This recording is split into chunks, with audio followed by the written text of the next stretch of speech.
Hello, my name is E, and I'm going to talk you through related terrorism, case study and theoretical examination, solution and prevention.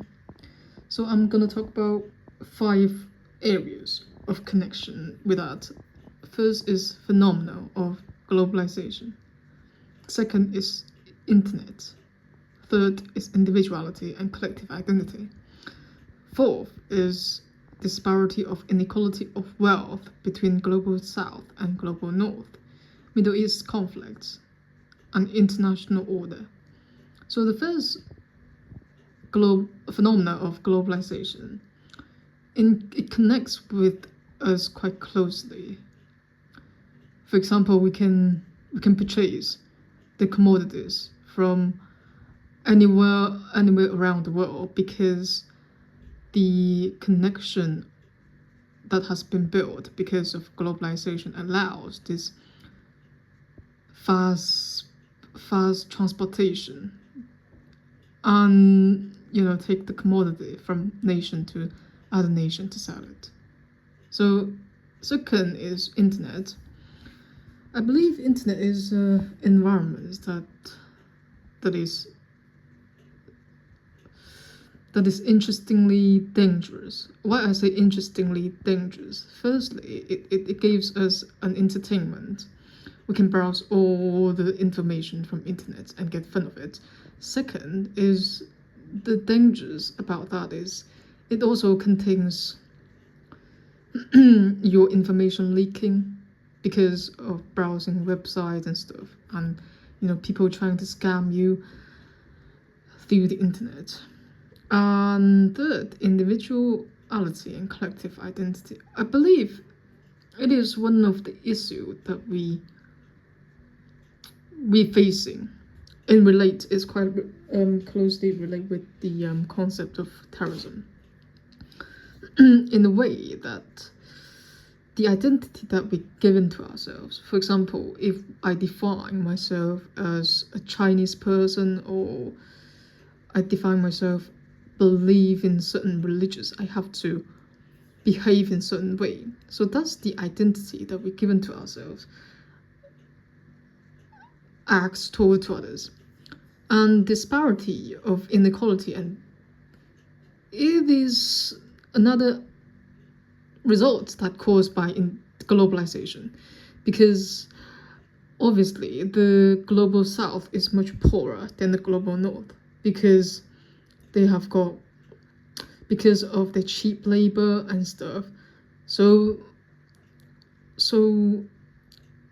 in a way, many people making wealth because of the fast transportation and because of any other thing. In the meantime, that means the other side of the world, some people's rights might be deprived because of that development. And the international order, I think that is one of the things that we see in international organizations that that connects each nation together.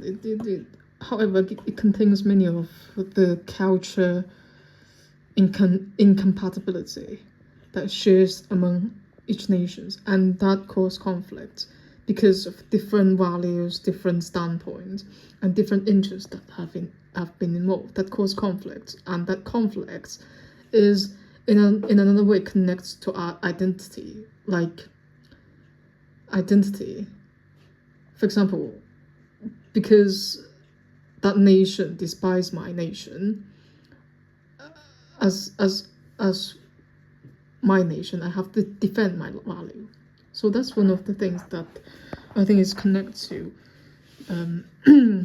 terrorism. Theory of identity. So it has been discovered by Henry Hageff and John Turner that identities associate with one's behavior. They suggest one's individual identify that they belong to certain group, in-group favoritism, and out-group discrimination is apparent to see. And the theory applies to religious identity, that once a person defines or she or her or him belongs to that religion, it produces the mind another religion is less than the one that they belong to. For example, historically, Roman persecuted Christianity. One of the reasons being Roman emperor thought that Christianity was less valuable compared to his own Roman faith. So people seek security from group share because they share more commonality to construct a safety net. And lastly, the leader is a figure of the group that can act as an example of making decisions and morally leading that group's behavior. That's what I say about the previously, the identity that we define to ourselves. I mean, people who done extreme actions is because they have to defend their values in one way or another. So one of the things that brought about by globalization is that the identity is often blurred. We don't know who we are in one way or another. Well, we know who we are because of some interactions with others, or because of our family and heritage and stuff like that. So this is crucially that why terrorism occurs is because the identity that relate to that person is associated with that group, so that they have to defend that group's rights and value. So modern individuality and globalization. So globalization is a phenomenon that brings prosperity for nation states.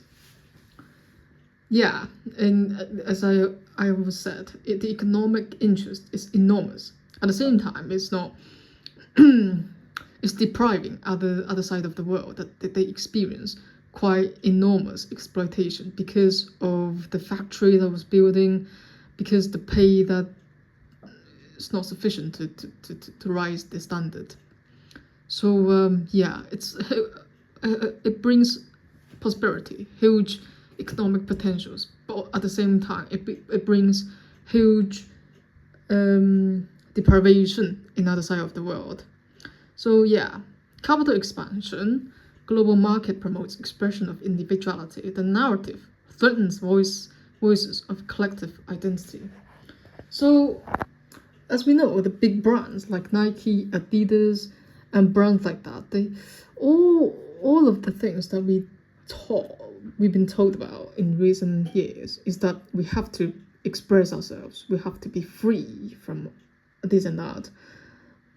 However, this pays the price of to give up the collective identity that we as a collective.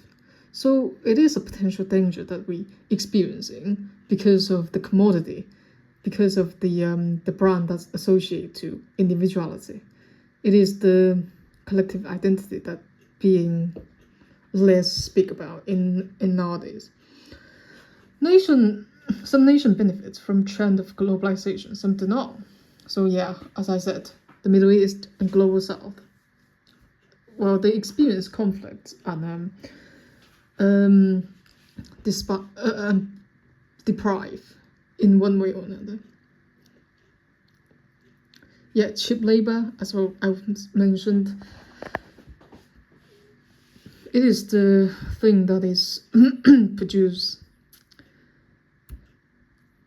anger among people, belongs to those with deprived area. Forms of violence, justification of violence, and collective violence. Violence has many forms: physical form, structural form, sexual, economical, and cultural. Yeah, I think we have touched upon that. As I've previously discussed, the globalization identity. So yeah, and identity interrelates with each other. Once a person feel or physically violence by others from those forms can be trigger the anger because of the identity that has been violated. For example, a Pakistan person living in the UK would feel offended and violated. One other person calling him Paki and punching him in the face. First instant, he felt insulted casually because of his ethnicity. Secondly, he probably would felt that economically ashamed by his country is not developed enough to let him stay to live, therefore economic prosperity. And thirdly, it is the structural issue that plays out in international development. Yeah, that points out that it is an unintended result that caused by globalization. Some country has to experience this less developing nature of the country, and that associates with the individual living in a wealthy country. They feel lower themselves down because of their belongings. Yeah. Okay, right. So moving on to case study. New York attack, London bombing. These cases would reflect the deepened issue that international relation is intense in the development of globalization. People from Middle East countries feel insecure by the domination of the West. The ideological narrative, democracy, do not compatible with the tradition, cultural recognition, thus revenge event to occur. Yeah. Yeah, one of the key things that I said is the compatibility, because the compatibility of that culture, the compatibility of one's identity, their religious belief with the trend of the world, the globalization, the internet, would conflict. It often conflicts with the development. Therefore, the events took place that caused tragedy to people that experienced that effect. It is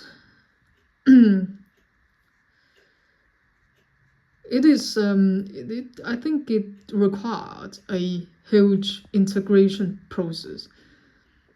It needs to. We're still in the early stages of global integration. Like, we feel global, like we are family in some way. It's still in the early stages that we can relate to one another because of our own differences. For example, I am Chinese. Even though I'm living in the UK for 13 years,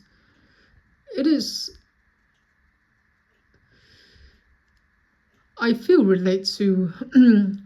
relate to British culture, and I can relate myself to many aspects because I've been living here long. But still, I still feel it's not long enough for me to build this identity. Yeah, it is still in the early stages of to really build harmonies with one another, I believe. Yeah. And international relation case study, South China Sea dispute, US invasion of Iraq in 2003. So even though international organizations such as the UN Security Council limits the use of force by only self-defense, however, this dispute around economic interest and other defensive excuses from superpowers such as the US occurs otherwise. That's the case study that I found is quite impactful because superpowers like the US, and they have their own narrative to build up, and obviously the UN and other international body is quite significantly held by the superpowers. Therefore, it really, even though there's a law that suggests it is a self-defense only, however, it's just making excuses of doing otherwise because of historical reasons. and yet interest, the economic benefits, the geographical resources is also in conflict, dispute among nations. It's a big issue that played out in international relations, because obviously all country wants to do good, wants to do well for their citizens.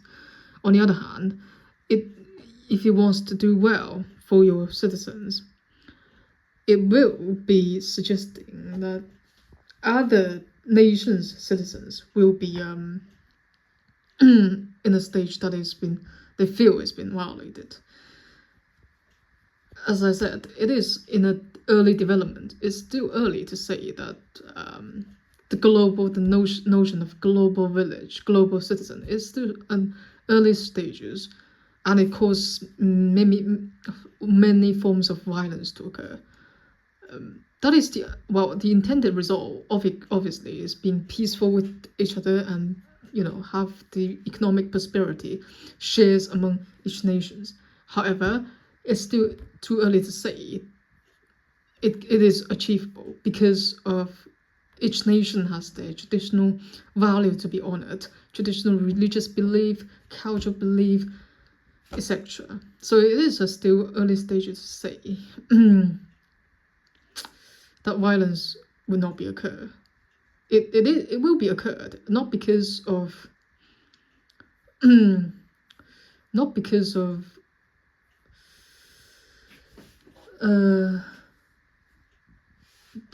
the notion of peace is been promoting it and still continue to promoting it. It is because it is one of the instinct that human wants to protect their own interest and values, even though it takes the price to harm other values. Therefore, I say it needs to take longer than probably it needs to take long before we can recognize that the global is a one village, is a one peaceful place that we can all call ourselves a citizen to live in. Global citizen instead of citizen of Chinese citizen, US citizen, UK citizen, Iraq citizen. It is still too early to say that concept. Okay, so media and internet. Internet plays the ability to deliver information in ways that spread fast. Individuality get to be displayed and speak out. Well, that I say is the Facebook, Instagram. They allow individuals to speak out for themselves, to post the nicest thing as possible, to show others how well they live, and stuff like that. That's the individuality that is displayed. And on the other hand, as I said, it is a collective identity that is diminished. People who wants to defend the collective identity would feel offended by that as a contrary. But yeah, I think one of the roots, as I said, is terrorism. Is that terrorism is a collective thing within their group. So terrorism is not about individuality, but is about collective value that needs to be defended. Media works as a role of credibility, like BBC, like Sky News and stuff like that. Unlike in internet individual accounts, the role of media is trustworthy. However, because of the ambiguity of the interpretation, the source of information interpreted differently for different group of people.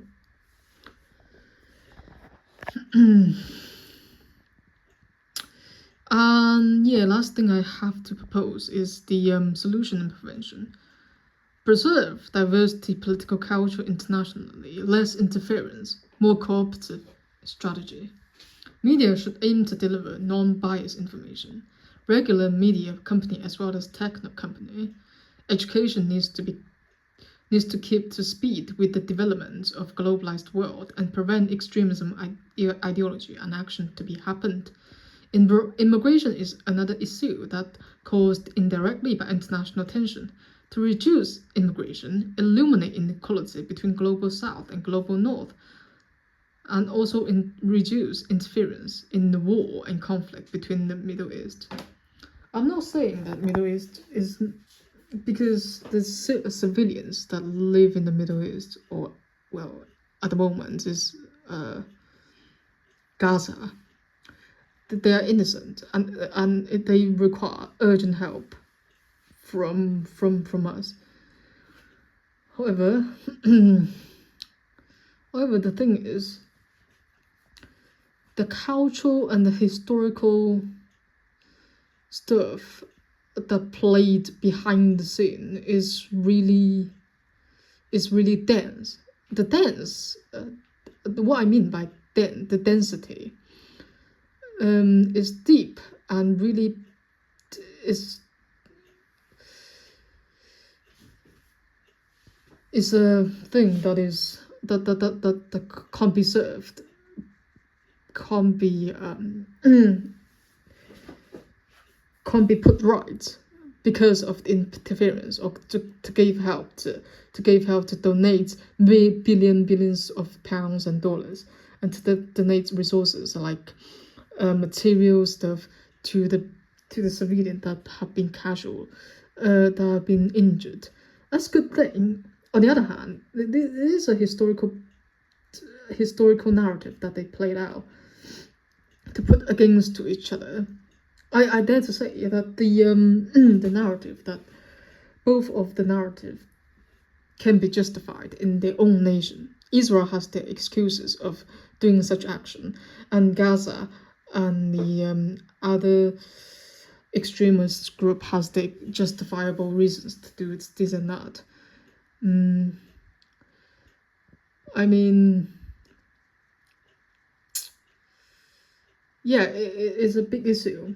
It is the collective identity that we all need to build step by step to eliminate the conflicts and violence that occurred between each other. It is still early stages. I believe it will be in the longer years to come. There will be a settlement, the peace agreement that really benefits the whole humanity.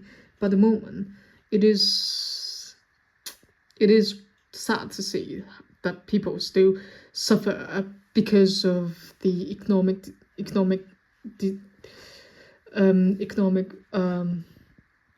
disparity, still suffer because of conflict and war. I believe, just as I said, less interference, just preserve the culture as it should be, because the culture is really a historical unified element that connects to each nation together.